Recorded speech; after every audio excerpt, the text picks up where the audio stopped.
would like for you guys to imagine that your family's religion in the United States is illegal. This keeps you from obtaining an education. You're not allowed to reveal who your siblings are, and if you do so, it could possibly imprison your family. So this is the life of a polygamous child, and this was the life that I grew up having. Today I would like to compare for you the differences in fundamentalist Latter-day Saints polygamous groups around the United States. I feel that I have a little bit of credibility in this area, being that I grew up and was raised in it since I was 18 years old. And even though I converted out of the religion when I was 16, I still was under my parents' roof. And I also will be, I also have sources from like a sociologist and news sources, which I'll be using today.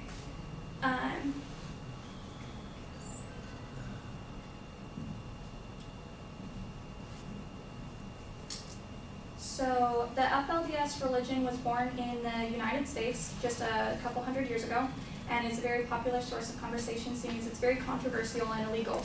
And my hope today is that by the end of this presentation, you will have a better understanding of the religion and be able to interact with people who are in this religious sect. I have two sections today which I will be talking about. First off, I will be clarifying misconceptions and defining some terms. And second, I will be comparing the differences between the religions. Now that we've given an overview, I would like to start with my first section, which is the three major misconceptions. First off, even though men have multiple wives, wives do not have multiple husbands. This is very common. Two branches of polygamy are polyandry, which is multiple husbands, or polygyny, which is multiple wives. The proper use of the word polygamy, though, as defined by Merriam-Webster Dictionary, is marriage in which a spouse of either sex may have more than one mate at the same time. However, in the U.S. polygamy culture, usually the word polygamy, although usually used for either sex, is exclusively used for men having multiple wives. The second major misconception is that just because there are multiple wives doesn't mean that they all share the same bed, which is usually something that people think there's separate rooms, and it's considered like a very serious act for them to all come together. That's not allowed. The third major misconception is that mainstream Mormons condone the practice of polygamy or still practice it today. In an article from the LDS.org, which is an official LDS domain, the website published an article which stated that in 1890, President Wilford Woodruff issued a statement that led to the end of plural marriage in the LDS Church. In this statement, known as the Manifesto, President Woodruff declared his intentions to abide by U.S. law forbidding plural marriage. So those are the three major misconceptions about the religion. But now I'd like to move on to my second section.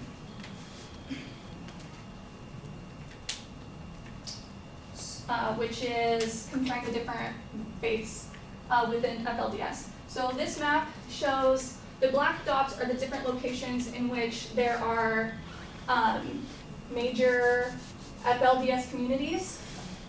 And the first one that we're going to be starting off with is the Warren Jeffs community, which is very well known. They go by the FLDS faith. Their locations are in Texas, Utah, Colorado, Arizona, and in South Dakota. Warren Jeffs was imprisoned several years ago for having child wives and is now serving out life sentences. Their dress is very modest, usually prairie dresses from the 1800s, and men wear usually this type of attire. It's a very oppressive society, and the women are very controlled and told to keep sweet and obey instead of uprising and sharing concerns or frustrations. They're told to just try to live in harmony with their many wives and children. In a report from CNN, it reports the Texas compound raid, which was a part of Warren Jeffs' community.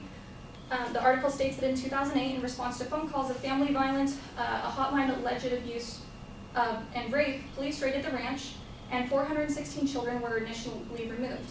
The figures rose to 468 after some of the mothers were found to be younger than 18. About 130 women voluntarily left the compound. So this is a very oppressive group, and this movie is a reality TV show which documents women trying to escape that lifestyle. The second one that I'm going to be talking about today is called the Apostolic United Brethren.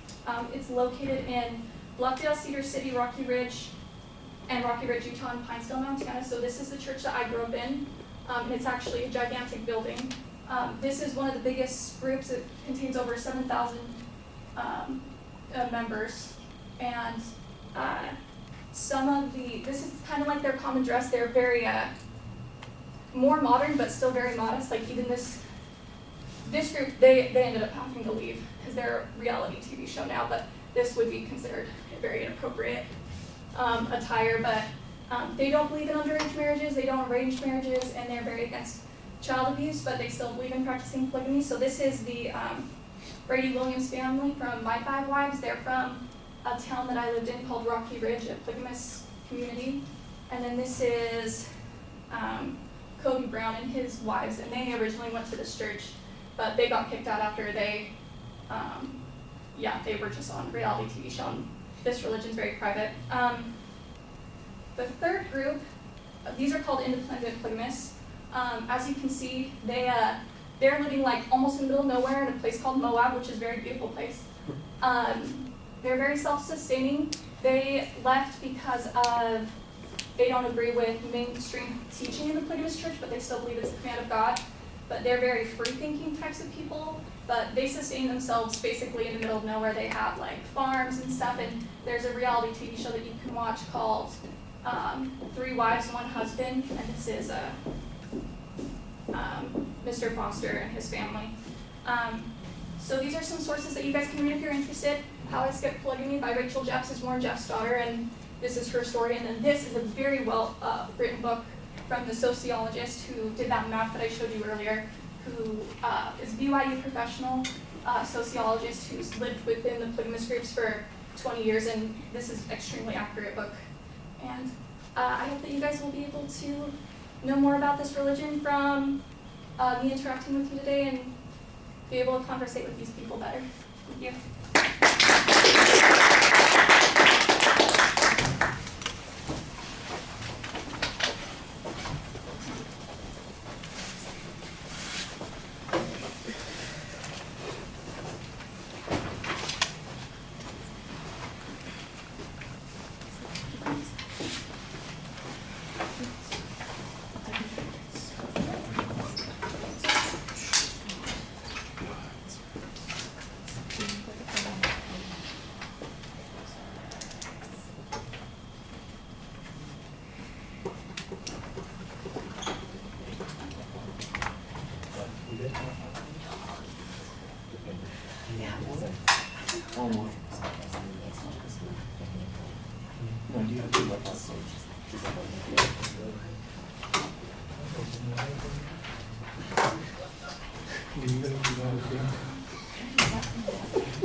Damon, you here? No. Okay.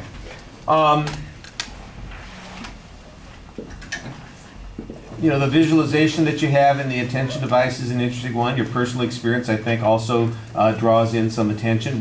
It's kind of dramatic that we know what it is that you're talking about. You've clearly stated what your goal is at the beginning of the speech.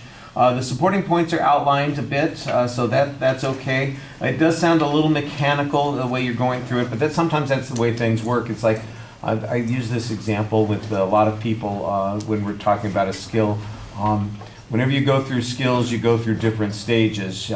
You learn it at first, and then it's kind of a mechanical thing before it becomes natural. Did you guys learn to drive? Did you get the SMOG acronym for when you're driving? You're supposed to signal, check your mirror, look over your shoulder, and go when safe. The signal, mirror, over shoulder, go when safe kind of thing. It's a little mechanical thing that people do, and when you first start doing it, it's like, okay, signal, mirror, over your shoulder, and you realize that you're going through it. It's not very natural. That's kind of where you are at this point. You know what you're doing, but you're going through the steps, and we can see them happening right in front of us. So it doesn't quite flow as smoothly as it could, but it'll get better. It's just one of those things that practice solves. I could use a little bit more distinction on the groups. I know why they seem a little bit different because of the places they live and maybe some of the lifestyles that they live, although that seemed a little bit ambiguous. The clearest explanation of the differences in lifestyles kind of come from the pictures and the way people are dressed. But of course the second two groups, I didn't notice a particularly distinct mode of dress, so I'm not exactly sure what's distinct about them. And then the Moab group looks like they're kind of almost isolationist in nature, so maybe that's what's distinctive about them. And I know what, I need to know what is the F like fundamentalist LDS? Is that what the F stands for? Okay, because I mean, I've heard that term, the FLDS, and I go, okay, LDS, I got that. What's the F for? And I that was my guess. And that would be one of those things that I think could be a little bit clearer in the presentation. You did have some citation early on in the presentation, and you recommended those books at the end. I think we could probably use a couple of examples and stories from those books, for instance, to make it more engaging. Most of the visuals they basically are signposts. They don't add a lot of information except for the one map that tells us what the locations are and where those communities happen to be. You mentioned at one point that the church that you were in, like 7,000 people in that particular church. And I'm going, there aren't 7,000 people in that particular building. That building isn't big enough to hold 7,000 people. That's how it's actually. You just can't tell. You just can't tell from that. It's more of a complex. It's like a small city. Oh, yeah, it's like. This side, you'd think it's small. It's actually very, very long. So. Yeah. But there's not a lot of pictures. Yeah. So. I don't know. I'd be on one of those Google Map things, looking at it from above, and say, well, how big is the compound, that we're looking at here, trying to figure that out. Because, like I said, it looks like an average apartment building from the angle that you're looking at. I'm going, 7,000 people, they can't live there. That's just got to be where the church center is, or something like that. So there's more to it than that. And like I said. The images, they mostly are organizational in nature. They're reminding us, this is this group, and this is this other group, and that's what the pictures have. They don't really distinguish what their practices are, or like, you mentioned that the families got kicked out of the groups a couple of times, primarily because they went public and became, somewhat celebrities on these programs, these reality programs that are going on, but that, again, it's a little ambiguous as to what distinguishes one group from another, except, like I said, the clothing kind of thing that you make reference to in the first section. All right.